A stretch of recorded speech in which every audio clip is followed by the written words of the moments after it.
Bueno, bienvenidos entonces a esta, si no me equivoco, tercera clase del sistema endocrino, tan lindo que es, tan entusiasmador que es cuando uno lo empieza a comprender.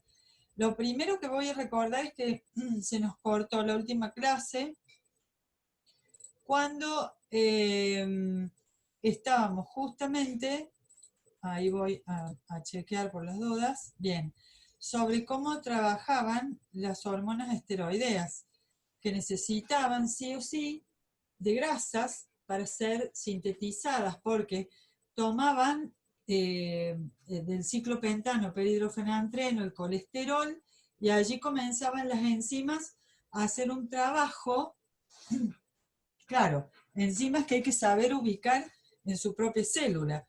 Enzimas que pueden estar en las células que rodean al ovocito en el ovario, las células foliculares, que en realidad son las células de dos grandes capas llamadas tecas en el folículo del ovario, que ya lo vamos a ver pronto, o bien ser células, por ejemplo, de Leydig en el testículo, que tienen que tomar grasa de la dieta, o si no hay de la dieta, tomar de los tejidos, ojo, mandar señales para que, por ejemplo, los adipocitos suelten todo su contenido de, eh, digamos, preestrógenos, no, serían preesteroles, ¿sí?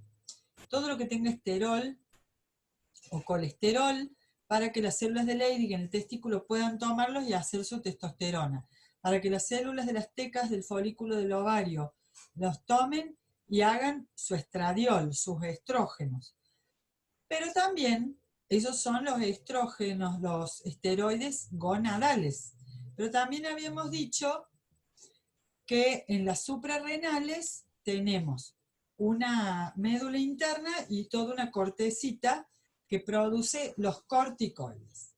Entonces esos corticoides salen de esas tres capas. Una de esas capas forma los llamados corticoides eh,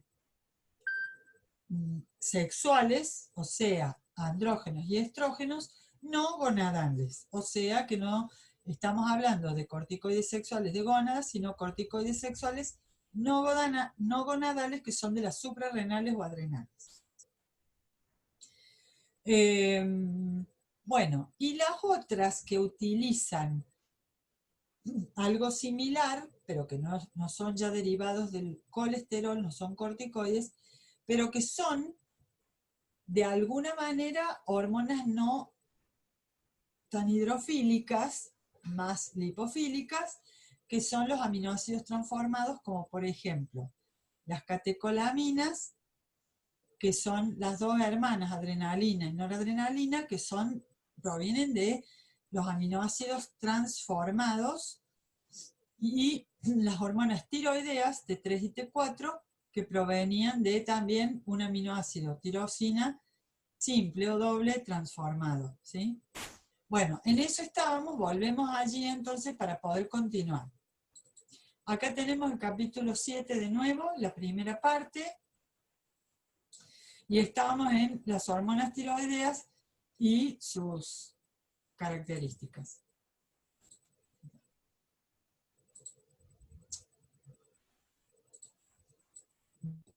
Son esenciales porque van a ser la materia prima para esas hormonas esteroides. Ahí volvió la Maja. Bueno, Maja la piloteé un ratito con lo que estaba diciendo, nada nuevo. okay, listo. Entonces, comparto la pantalla y seguimos. Ahí está. Ahora sí.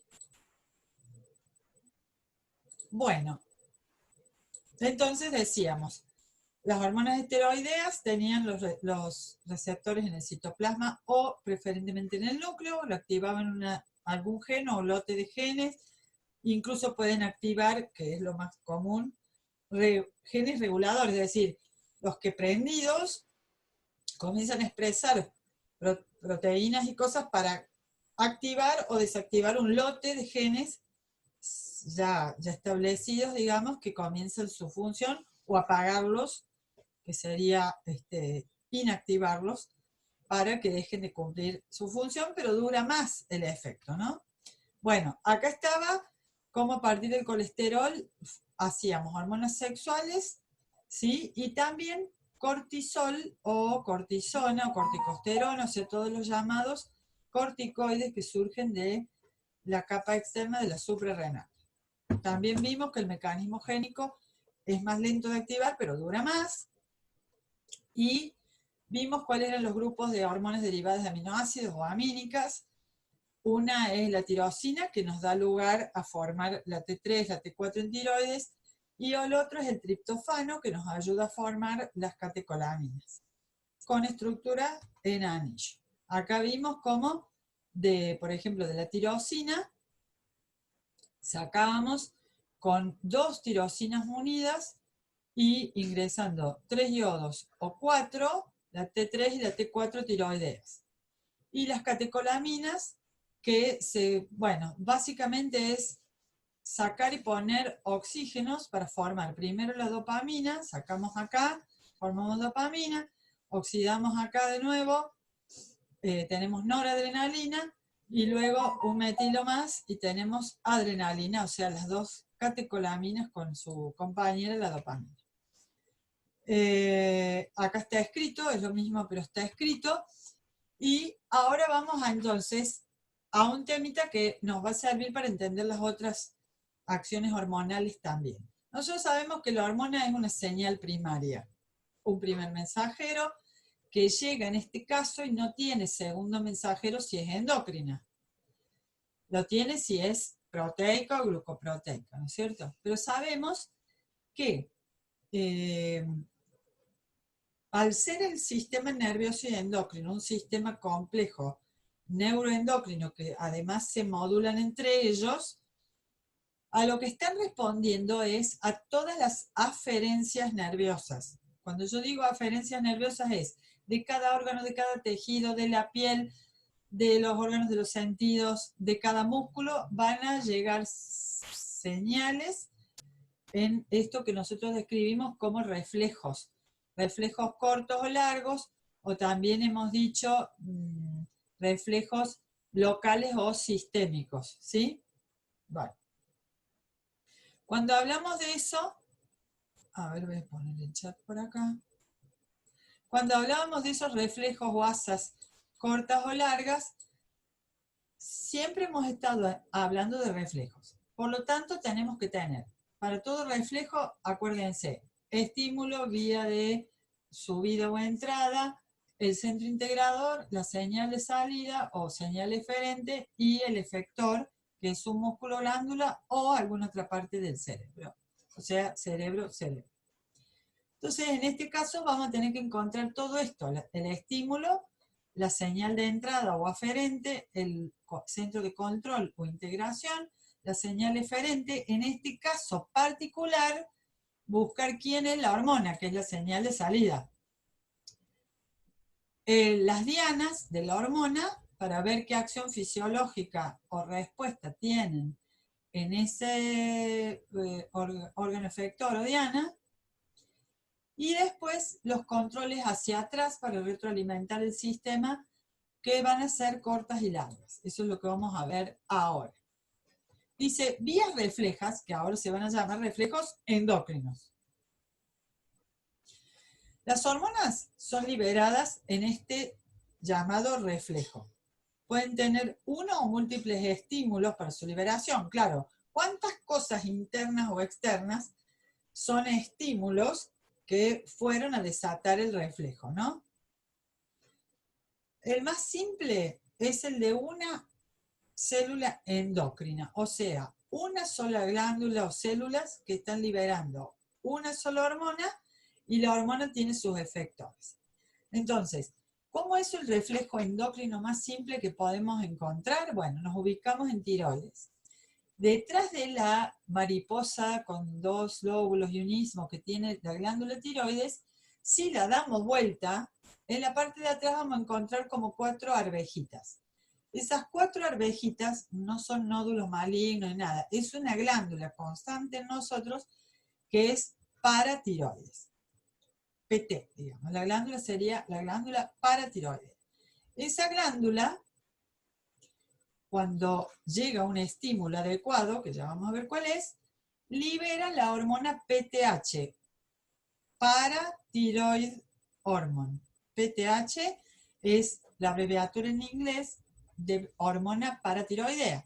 En español sería hormona paratiroidea, sería HPT, pero usamos PTH más comúnmente en inglés. Bueno, cuando esto que está en rojo, que sería el centro integrador, ¿quién es? Muy común en el endocrino que el centro integrador sea las células de la glándula. O sea, yo busco en mis 4 nodulitos detrás de tiroides las células paratiroideas, que serían las que están en rojo. ¿Cuál es el estímulo que hace que las células paratiroideas digan, soltemos nuestras vesículas de secreción con hormona paratiroidea? Que baje el nivel de calcio en el líquido extracelular. O sea, la baja de la calcemia es lo que a estas células las estimula y liberan la PTH.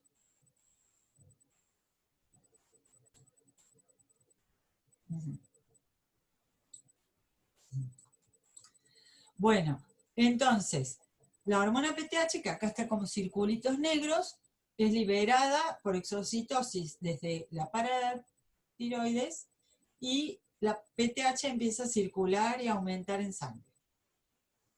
Cuando localiza, aclaro que PTH es una hormona que es, digamos, proteica, no tiene mucho que ver con las tiroideas. Entonces ella tiene que buscar, ¿qué cosa? ¿Qué tiene que encontrarse la PTH?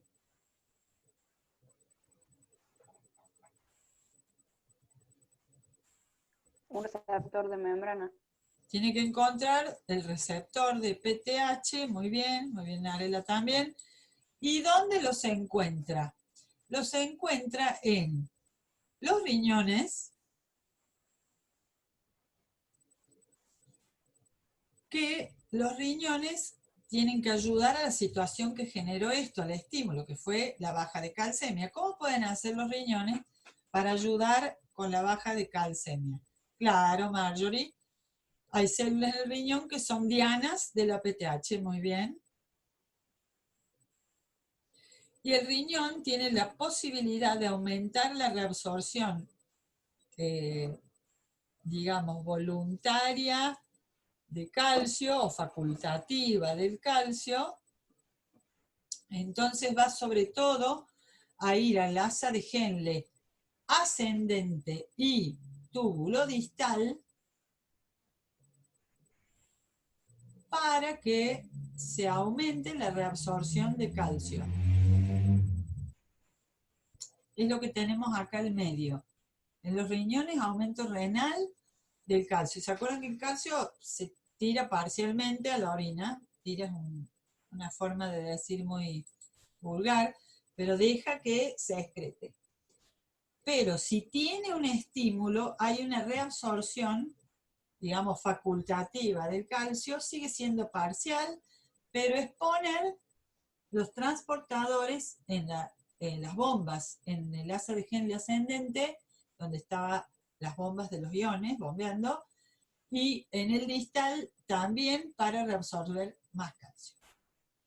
Después, ¿qué pasa si hay poco calcio ya de por sí disponible en el organismo? Como por ejemplo en la mujer menopáusica.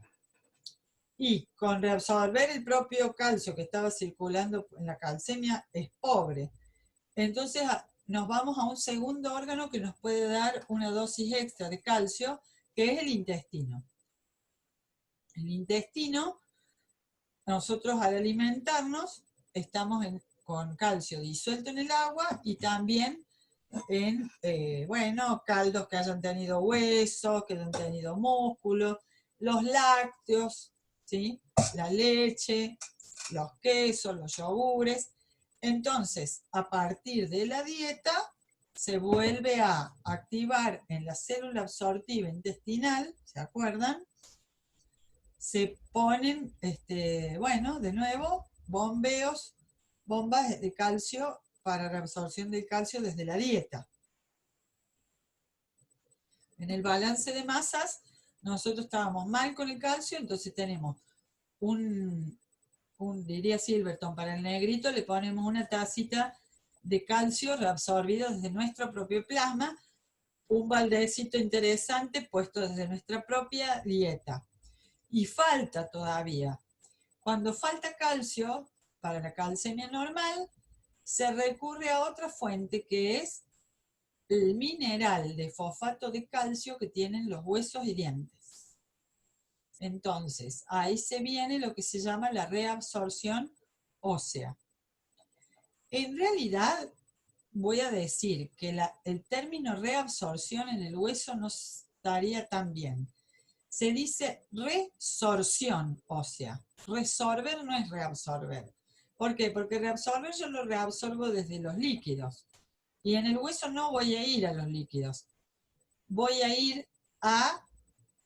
a tener el huesito y voy a tener unas células que se van a empezar a activar, ya vamos a ver cómo, y empiezan a tirar, con los lisosomas, empiezan a tirar ácido, porque si se acuerdan el interior del lisosoma era ácido. Entonces tiran ácido y lo van haciendo comer a la sal del hueso. Entonces lo vamos a ver al hueso empezar a agregarse como agujeritos, como una esponja, perdiendo por resorción, o sea, disolver el material sólido del hueso, van a salir el calcio y los fosfatos. Calcio y fosfatos se van a difundir, van a entrar al plasma. Ustedes me van a decir, eso va a debilitar el hueso. Y sí, por eso dije que lo último a lo que vamos a echar mano va a ser la reabsorción ósea para liberar calcio a la sangre. Pero esta hormona no tiene mucha distinción al respecto.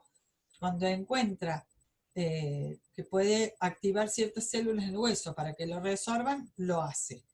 Estos tres fuentes, que son a la vez las dianas de la PTH, si son efectivas, van a terminar elevando el calcio del plasma. Por eso lo mejor que puede pasar es que ustedes lo incorporen en la dieta, porque si no, están haciendo funcionar más el riñón y gastando energía en las bombas ahí, y si no, están debilitando sus propios huesos y dientes. Esto es muy común en la embarazada. Atención, laboratoristas, porque las embarazadas que no están bien nutridas o que no han tenido una fuente de calcio, sobre todo niñez, es como que el hueso es muy memorioso. Se acuerda mucho de cuando incorporó los calcios en la niñez, durante el crecimiento y la pubertad. Y recuerden que nuestros huesos siguen creciendo activamente en la adolescencia y recién se empiezan a calmar a los 18, 19 y siguen más lentos, pero hasta los 21 años y a los 22 en algunos casos todavía se siguen solidificando, aumentando de tamaño de a poquito, siguen creciendo. Sí, los pendex acá pueden todavía elongar un poquito y engrosar, sobre todo ya lo que es estatural ya lo terminaron, porque lo hace la hormona del crecimiento. Pero estas hormonas que trabajan con el calcio óseo, que ya lo vamos a ver, la calcitonina, trabajan reforzándolos, haciéndolos un poco más gruesos hasta los 21, 22 años en algunos casos.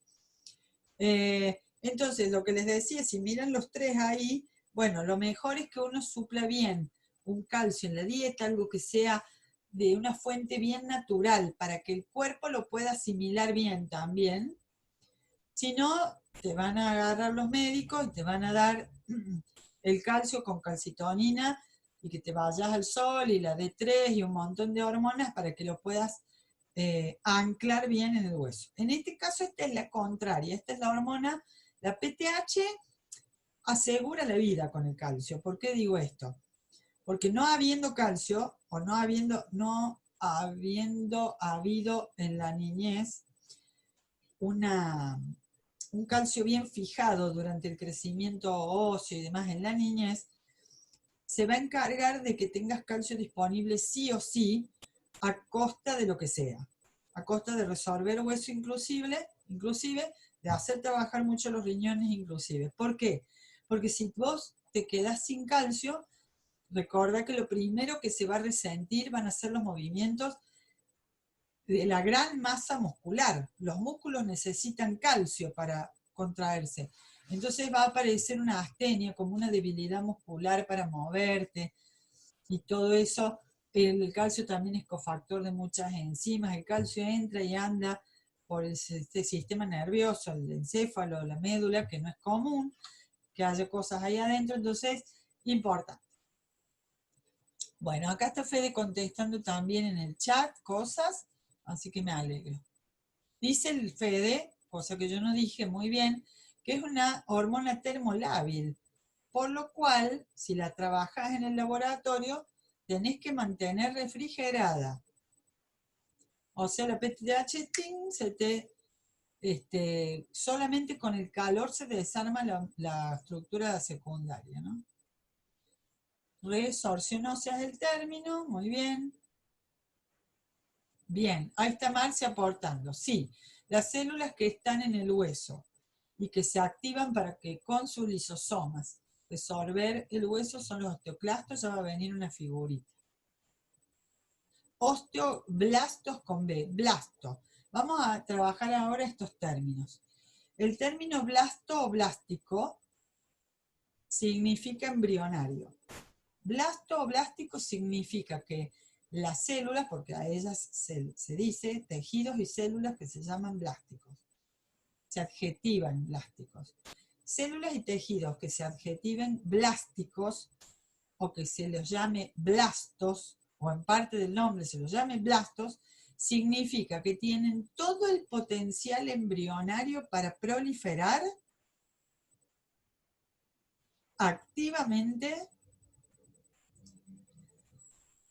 y diferenciarse en prácticamente cualquier célula del adulto, o del tejido o órganos adultos. Cuando ahí dice osteoblastos, ¿qué me está diciendo la palabra?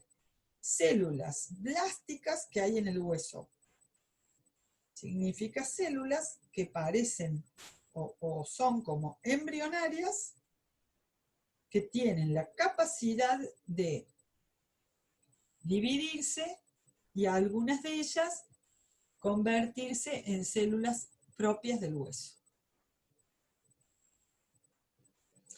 Y los osteoclastos serían lo opuesto. Los huesos guardan una especie, se sabe hoy, de fagocito, o sea, más parecido a los glóbulos blancos, pero circulando en el hueso, que parecieran fagocitos llenos de... Bueno, ustedes ya la cursaron, así que es como si parecieran como macrófagos llenos de lisosomas, que ante el estímulo de PTH es como si armaran proyecciones y empiezan a tirar, a moverse en el hueso, tirar lisosomas, y donde, bueno, las señales le indicaron, resorben la sal o mineral del hueso, haciéndolo más fino, más fino, más fino, y a veces generando hasta un hueco, digamos, en el hueso.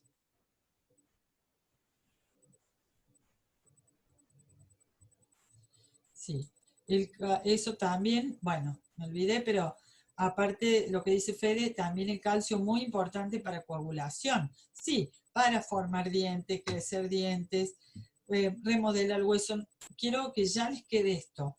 Sus huesos no son iguales, todo el tiempo se están remodelando. Es como si uno dijera, yo tengo una casa, vivo en una casa donde tiene 35 años, 40, y le empiezan a aparecer grietas. Bueno, ¿qué hace uno? Voltea la pared, la rearma, o si la grieta es pequeña, las suplementa. Bueno, nuestro organismo hace lo mismo, no va a permitir que un hueso que esté medio debilucho, medio resquebrajado, que la próxima vez que saltemos se va a quebrar. Bueno, los osteoclastos ahí resorben el hueso y los osteoblastos rearman el hueso. Entonces aunque no lo sepamos, nuestro tejido óseo también se está remodelando todo el tiempo. Y para eso también hace falta PTH, calcio y demás.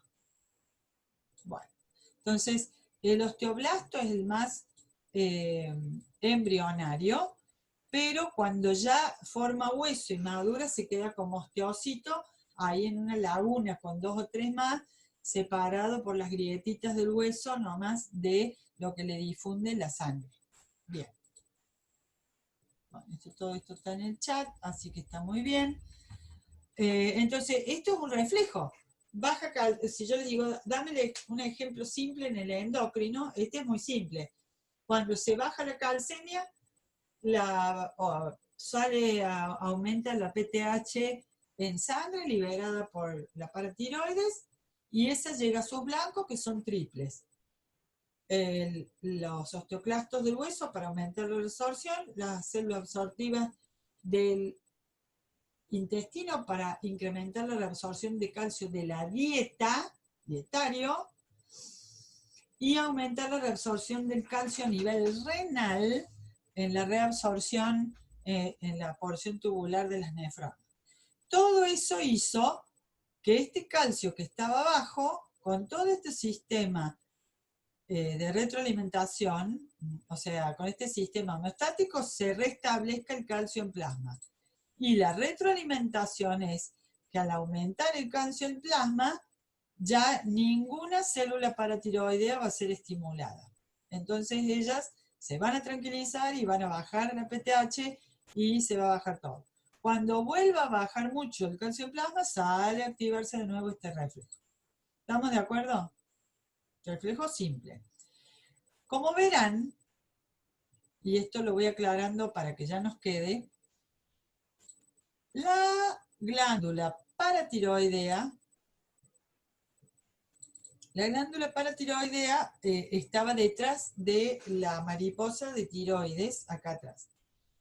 Este es uno de los poquísimos ejemplos que hay en donde una hormona solo se mueve, o sea, sale a circular o no, por un estímulo y solamente el estímulo se la arregla retroalimentando a su origen, que sería la glándula paratiroidea, o sea, la baja calcemia, estímulo, paratiroidea, PTH. Subió mucho la calcemia, ya no se estimula PTH, ya no hay paratiroides. Entonces es una forma muy simple, pero es una glándula periférica. ¿Por qué decimos periférica? Porque no está involucrada con el control ni de hipófisis ni de hipotálamo. O sea, hipófisis y hipotálamo son glándulas centrales. Está muy mezclado lo endocrino con lo nervioso ahí. Pero comandan a todas las periféricas. Este es un caso donde no hubo comando ni de hipófisis ni de hipotálamo. Tomen nota, porque esto no es común. En la mayoría de los reflejos endocrinos están de alguna forma hipotálamo y tiroides. Sí, Melina, los 3 sistemas funcionan juntos. Lo que es de esperar es que rápidamente desde la reabsorción renal se aumente un poco el calcio, más la que tomas en la dieta. Pero está funcionando también el sistema de resorción ósea, por eso lo ideal es que uno tome calcio de la dieta.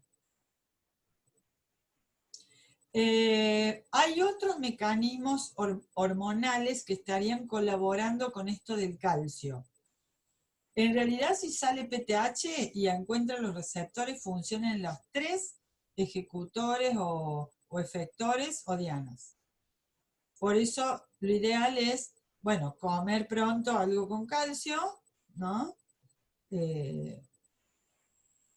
Yo no aconsejo tanto los lácteos para los adultos, pero si todavía han seguido tomando leche toda su vida y la siguen tolerando bien, es una buena fuente los lácteos.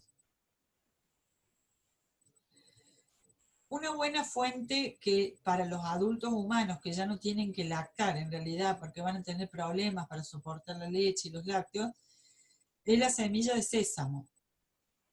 La semilla de sésamo también tiene mucho calcio y uno la puede aderezar a las comidas, puede anexarlo con, bueno, ponerlo en lo que uno toma, en lo que uno come todos los días y es muy rica. Se las puede tostar con un poco de sal también para comerlas así solas. Bueno, muy bien.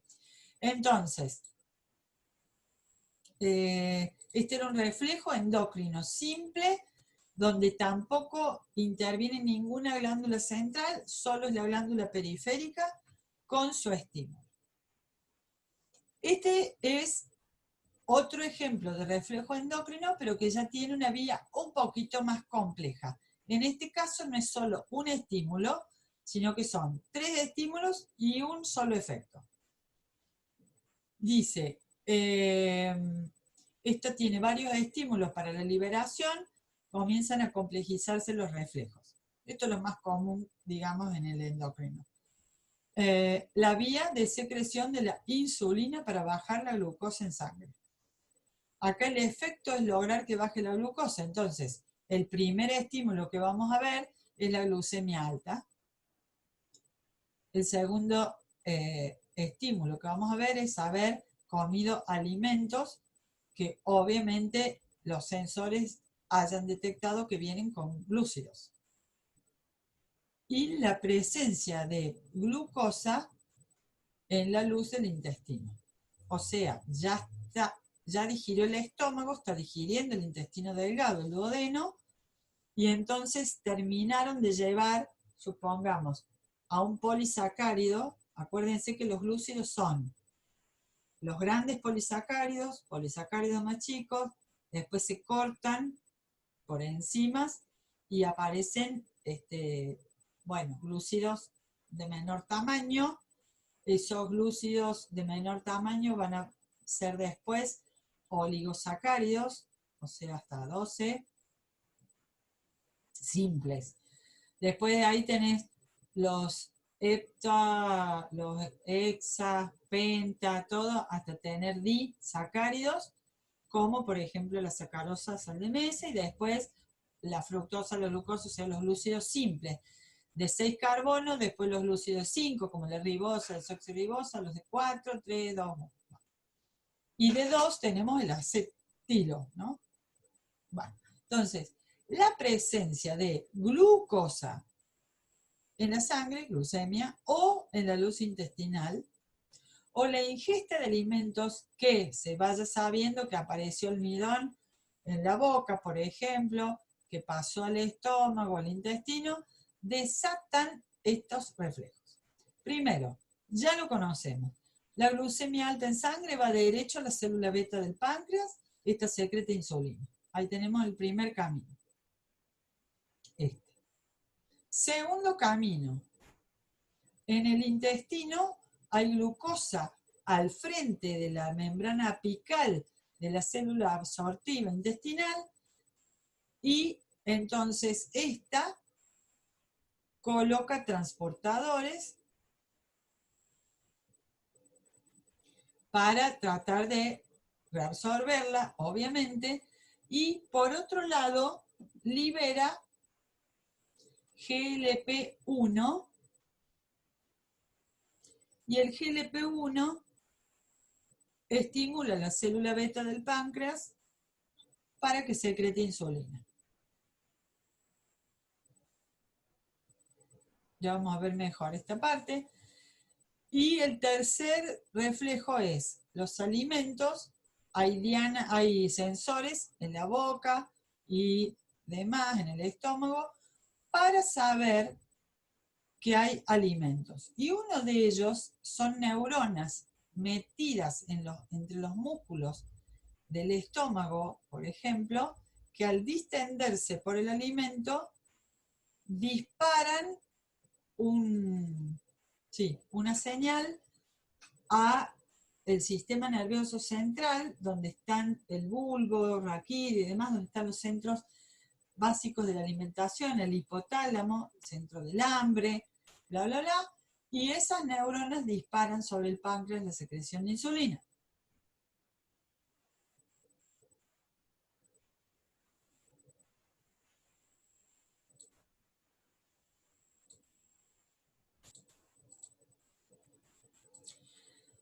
Una vez que sale la insulina, ahí está,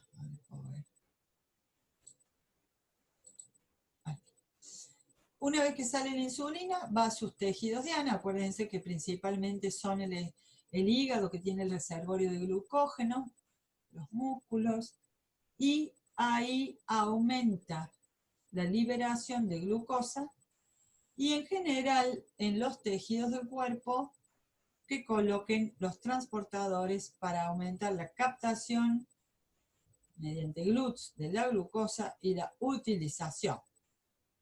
Cuando entra a todas las células posibles del organismo, la glucosa en sangre baja.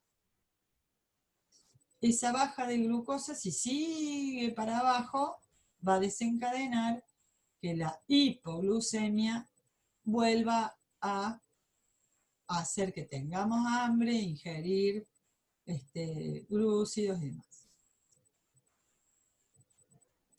19.25. Bueno, entonces ya se complicó un poquito más porque los efectores están en varios sistemas, ¿no?